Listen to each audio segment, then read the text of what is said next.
Hello, good morning students. Today we are going to take a pledge. Before starting our work, now let's start pledge. Pledge. I, Satvinder Kaur, committed to be vigilant and bear in mind at all times the risk to myself and my colleagues from COVID-19.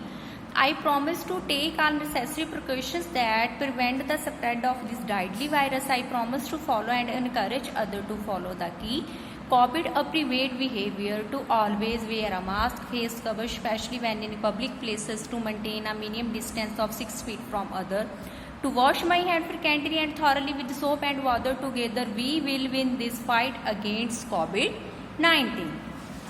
10th grade व्याकरण पाठ। बच्चे अज का अपना topic है ऐसे, ठीक है। इस ऐसे ਨੂੰ ਤੁਸੀਂ ਚੰਗੀ ਤਰ੍ਹਾਂ ਰੀਡ ਵੀ ਕਰਨਾ ਆ ਤੇ ਤੁਹਾਨੂੰ ਮੈਂ ਰਿਟਨ ਅਸਾਈਨਮੈਂਟ ਵੀ ਦਵਾਂਗੀ। ਤੁਸੀਂ ਇਸ ਨੂੰ ਆਪਣੀ ਫੇਰ ਨੋਟਬੁੱਕ ਤੇ ਵੀ ਜ਼ਰੂਰ ਕਰਨਾ ਹੈ।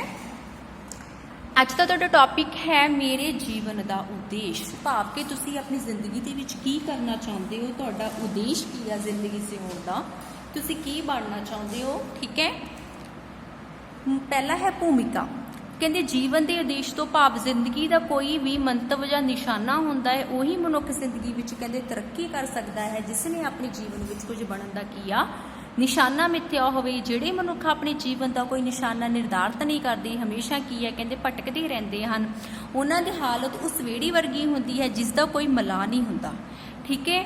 ਉਸ ਦਾ ਜੀਵਨ ਰੂਪੀ ਜਿਹੜੀ ਬੇੜੀ ਆ ਕਹਿੰਦੇ ਘੁੰਮਣ ਘੇਰੀਆਂ ਵਿੱਚ ਫਸੀ ਹੀ ਆ, ਛੱਲਾਂ ਧਪੇੜੇ ਖਾਂਦੀ ਰਹਿੰਦੀ ਹੈ। ਜੋ ਲੋਕ ਜ਼ਿੰਦਗੀ ਦਾ ਕੋਈ ਨਾ ਕੋਈ ਉਦੇਸ਼ ਲੈ ਕੇ ਅੱਗੇ ਵੱਧਦੇ ਹਨ, ਉਹ ਹਰ ਆਕੜ ਨੂੰ ਪਾਰ ਕਰਦੇ ਹੋਏ ਅਸ਼ੋ ਮੰਜ਼ਿਲ ਨੂੰ ਕੀ ਕਰਦੇ ਨੇ, ਪਹੁੰਚ ਜਾਂਦੇ ਨੇ, ਠੀਕ ਹੈ। ਕਹਿੰਦੇ ਹਰ ਇੱਕ ਇਨਸਾਨ ਦਾ ਕਹਿੰਦੇ ਜ਼ਿੰਦਗੀ ਜਿਉਣ ਦਾ ਕੋਈ ਨਾ ਕੋਈ ਮਤਲਬ ਹੋਣਾ ਚਾਹੀਦਾ, ਕੁਝ ਉਹਨੂੰ ਸੋਚਿਆ ਹੋਣਾ ਚਾਹੀਦਾ, ਕੋਈ ਉਦੇਸ਼ ਹੋਣਾ ਚਾਹੀਦਾ। ਕਹਿੰਦੇ ਤਾਈਓ ਬੰਦਾ ਕੀ ਆ ਔਕੜਾਂ ਨੂੰ ਪਾਰ ਕਰਕੇ ਕਹਿੰਦੇ ਅੱਗੇ ਆਪਣੀ ਮੰਜ਼ਿਲ ਤੱਕ ਪਹੁੰਚ ਸਕਦਾ ਹੈ। ਤੇ ਨੈਕਸਟ ਬੱਚਿਓ ਹੈ ਤੁਹਾਡਾ ਪੈਰਾਗ੍ਰਾਫ ਤੁਹਾਡਾ ਹੈ ਉਦੇਸ਼ ਜਾਂ ਮੰਤਵ ਦੀ ਚੋਣ, ਠੀਕ ਹੈ। ਉਦੇਸ਼ ਜਾਂ ਮੰਤਵ ਦੀ ਚੋਣ। ਜਿਸ ਤਰ੍ਹਾਂ ਹਰ ਮਨੁੱਖ ਦੀ ਸ਼ਖਸੀਅਤ ਇੱਕ ਦੂਜੇ ਨਾਲੋਂ ਕਹਿੰਦੇ ਭਿੰਨ ਹੁੰਦੀ ਹੈ, ਉਸੇ ਤਰ੍ਹਾਂ ਉਹਨਾਂ ਦੇ ਉਦੇਸ਼ ਵੀ ਕੀ ਆ ਭਿੰਨ ਹੁੰਦੇ ਨੇ। ਤੁਹਾਨੂੰ ਪਤਾ ਹਰ ਇੱਕ ਦਾ ਸੋਚ ਵਿਚਾਰ ਰਹਿਣ ਖਾਣ ਪੀਣ ਸਭ ਕੁਝ ਵੱਖਰਾ ਹੁੰਦਾ। ਇਸ ਤਰ੍ਹਾਂ ਕਹਿੰਦੇ ਹਰ ਇੱਕ ਦੀ ਜਿਹੜੀ ਸ਼ਖਸੀਅਤ ਆ ਇੱਕ ਦੂਸਰੇ ਨਾਲੋਂ ਭਿੰਨ ਹੁੰਦੀ ਹੈ। ਕੋਈ ਅਧਿਆਪਕ ਬਣਨਾ ਚਾਹੁੰਦਾ ਹੈ, ਕੋਈ ਇੰਜੀਨੀਅਰ ਤੇ ਕੋਈ ਡਾਕਟਰ।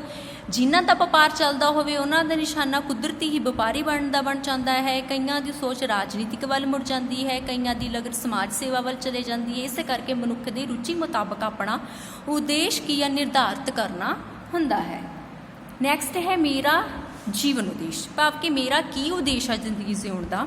ਜਦੋਂ ਮੈਂ 10ਵੀਂ ਪਾਸ ਕੀਤੀ ਤਾਂ ਮੈਨੂੰ ਆਪਣੇ ਜੀਵਨ ਕੁਝ ਬਣਨ ਦੀ ਚਾਹ ਸੀ। ਮੈਂ ਕਦੇ ਵੀ ਇਹ ਨਹੀਂ ਸੋਚਿਆ ਕਿ ਮੈਂ ਡਾਕਟਰ ਜਾਂ ਇੰਜੀਨੀਅਰ ਬਣਾ, ਮੈਂ ਪੁਲਿਸ ਅਫਸਰ ਜਾਂ ਫੌਜੀ ਵੀ ਨਹੀਂ ਬਣਨਾ ਚਾਹੁੰਦਾ ਹਾਂ। ਮੈਂ ਇੱਕ ਚਿੱਟ ਕੱਪੜੀਆ ਕਲਰਕ ਹੀ ਬਣਨ ਦੀ ਹੀ ਨਹੀਂ ਧਾਰੀ ਹੈ। ਮੈਂ ਤਾਂ ਸਦਾ ਚਾਹੁੰਦਾ ਹਾਂ ਕਿ ਇੱਕ ਅਧਿਆਪਕ ਬਣਾ, ਠੀਕ ਹੈ। ਉਹ ਕਹਿੰਦਾ ਨਾ ਮੈਂ ਫੌਜੀ ਬਣਾ, ਨਾ ਮੈਂ ਕਲਰਕ ਬਣਾ, ਨਾ ਮੈਂ ਇੰਜੀਨੀਅਰ ਬਣਾ। ਕਹਿੰਦਾ ਉਹ ਚਾਹੁੰਦਾ ਹੈ ਕਿ ਮੈਂ ਸਿਰਫ ਇੱਕ ਕੀ ਅਧਿਆਪਕ ਬਣਾ, ਕਿਉਂਕਿ ਬਾਕੀ ਨੌਕਰੀਆਂ ਨਾਲ ਹਕੂਮਤ ਤਾਂ ਕੀਤੀ ਜਾ ਸਕਦੀ ਹੈ, ਪਰ ਸਮਾਜ ਸੇਵਾ ਕਰਕੇ ਸਮਾਜ ਵਿੱਚ ਪਰਿਵਰਤਨ ਲਿਆਤਾ ਜਾ ਸਕਦਾ ਹੈ ਤੇ ਨਾ ਹੀ ਪੀੜ੍ਹੀ ਨੂੰ ਦੇਸ਼ ਦੀ ਭਲਾਈ ਵੱਲ ਨਵਾਂ ਰਾਹ ਵਿਖਾਇਆ ਜਾ ਸਕਦਾ ਹੈ। ਮੈਂ ਚਾਹੁੰਦਾ ਸਾਂ ਕਿ ਇੱਕ ਅਧਿਆਪਕ ਬਣ ਕੇ ਵਿਦਿਆਰਥੀਆਂ ਨੂੰ ਆਪਣੇ ਪਿੱਛੇ ਲਾਵਾਂ ਤੇ ਉਹਨਾਂ ਨੂੰ ਕੁਦਰਤ ਦੇ ਲੁਕੇ ਭੇਦਾਂ ਬਾਰੇ ਦੱਸਾਂ ਦੇਵਾਂ। ਵੈਸੇ ਤਾਂ ਮੈਂ ਇਹ ਕੀਤਾ ਕੁਝ ਇਸ ਤਰ੍ਹਾਂ ਨੂੰ ਨਿਸ਼ਾਨਿਆਂ ਨੂੰ ਰੱਖ ਕੇ ਚੁਣਿਆ ਹੈ। ਕਿਹੜੇ ਨਿਸ਼ਾਨੇ ਰੱਖ ਕੇ ਚੁਣੇ ਨੇ, ਠੀਕ ਹੈ। ਦੇਖੋ ਅੱਗੇ ਕਹਿੰਦੇ ਉਹ ਪਹਿਲਾਂ ਕੀ ਕਰਨਾ ਚਾਹੁੰਦਾ, ਕਹਿੰਦਾ ਵਿਦਿਆਰਥੀਆਂ ਅੰਦਰ ਦੇਸ਼ ਭਗਤੀ ਦੀ ਭਾਵਨਾ ਪੈਦਾ ਕਰਨਾ ਚਾਹੁੰਦਾ ਇੱਕ ਅਧਿਆਪਕ। ਮਤਲਬ ਕਿ ਹਰ ਤਰ੍ਹਾਂ ਦੀ ਗੁਣ ਇੱਕ ਅਧਿਆਪਕ ਬੱਚਿਆਂ ਦੇ ਵਿੱਚ ਪੈਦਾ ਕਰਦਾ ਹੈ, ਠੀਕ ਹੈ।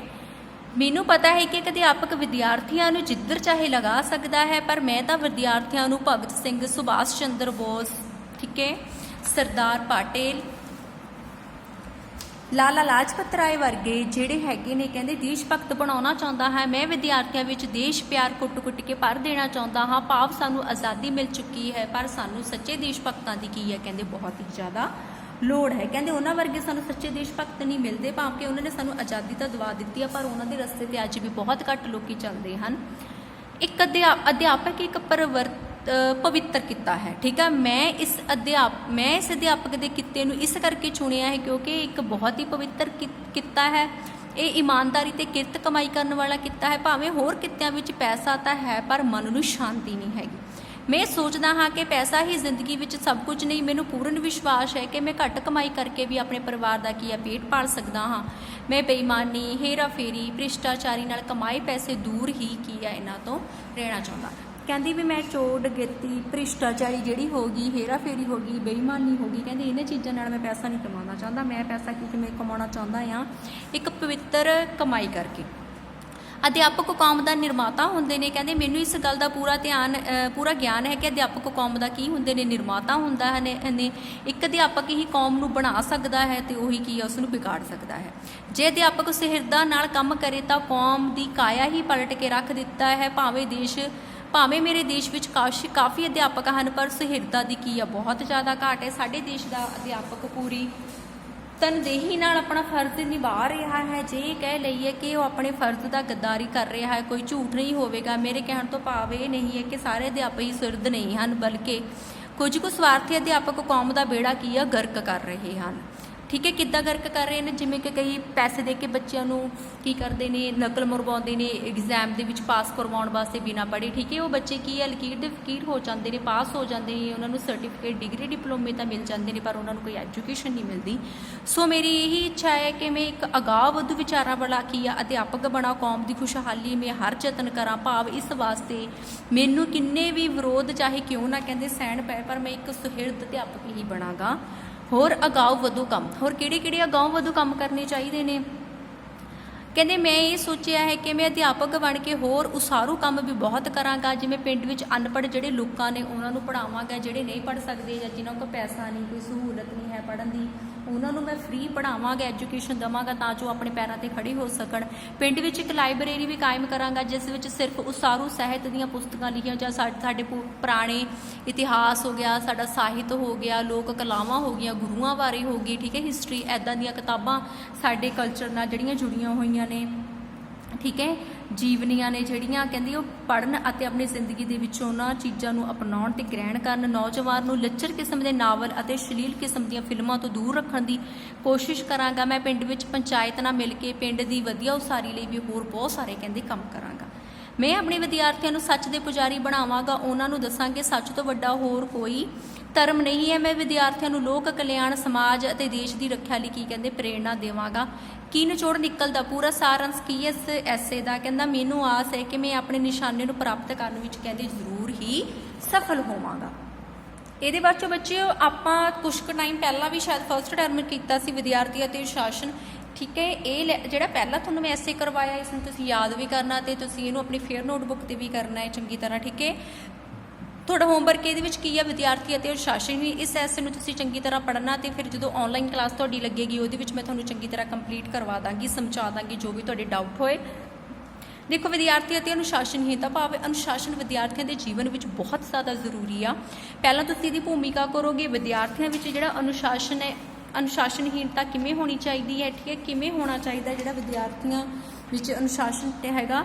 ਵਿਦਿਆਰਥੀਆਂ ਵਿੱਚ ਅਨੁਸ਼ਾਸਨਹੀਨਤਾ ਦੇ ਕਿਹੜੇ ਕਾਰਨ ਨੇ? ਵਿਦਿਆਰਥੀਆਂ ਦੇ ਭਵਿੱਖ ਦੀ ਅਨਿਸ਼ਚਿਤਤਾ ਹੋ ਗਈ, ਰਾਜਨੀਤਿਕ ਦਲਾਂ ਦਾ ਸਵਾਰਥ ਹੋ ਗਿਆ, ਨੁਕਸਾਨਦਾਇਕ ਸਮਾਜਿਕ ਪ੍ਰਬੰਧ ਹੋ ਗਏ, ਸਾਡੇ ਨੇਤਾਵਾਂ ਦਾ ਗਲਤ ਕਿਰਦਾਰ ਹੋ ਗਿਆ, ਅਧਿਆਪਕ ਅਤੇ ਵਿਦਿਆਰਥੀਆਂ ਦੇ ਰਿਸ਼ਤੇ ਵਿੱਚ ਦੂਰੀ ਹੋ ਗਈ, ਸਕੂਲਾਂ ਵਿੱਚ ਵਿਦਿਆਰਥੀਆਂ ਦੀਆਂ ਜਾਇਜ਼ ਮੰਗਾਂ ਵੱਲ ਜਿਹੜੀਆਂ ਧਿਆਨ ਨਹੀਂ ਦਿੱਤਾ ਜਾਂਦਾ ਉਹਦਾ ਬਾਰੇ ਹੋ ਗਿਆ, ਵਿਦਿਆਰਥੀਆਂ ਦਾ ਬੁਰਾਈਆਂ ਦਾ ਸ਼ਿਕਾਰ ਹੋਣਾ, ਆਬਾਦੀ ਦਾ ਵਾਧਾ ਹੋ ਗਿਆ, ਅਨੁਸ਼ਾਸਨਹੀਨਤਾ ਨੂੰ ਦੂਰ ਕਰਨ ਦੇ ਯਤਨ। ਠੀਕ ਹੈ, ਸਾਰੇ ਮੇਨ ਪੁਆਇੰਟ ਨੇ। ਤੁਸੀਂ ਇਹਨਾਂ ਨੂੰ ਚੰਗੀ ਤਰ੍ਹਾਂ ਰੀਡ ਕਰਨਾ, ਸਮਝਣਾ, ਪੜ੍ਹਨਾ, ਯਾਦ ਕਰਨਾ। ਜੇ ਕੋਈ ਵੀ ਤੁਹਾਨੂੰ ਪ੍ਰੋਬਲਮ ਹੋਈ ਤਾਂ ਤੁਸੀਂ ਮੈਨੂੰ ਦੱਸਣਾ। ਠੀਕ ਹੈ, ਨੈਕਸਟ ਕਲਾਸ ਦੇ ਵਿੱਚ ਆਪਾਂ ਇਹਦੇ ਬਾਰੇ ਚੰਗੀ ਤਰ੍ਹਾਂ ਪੜ੍ਹਾਂਗੇ।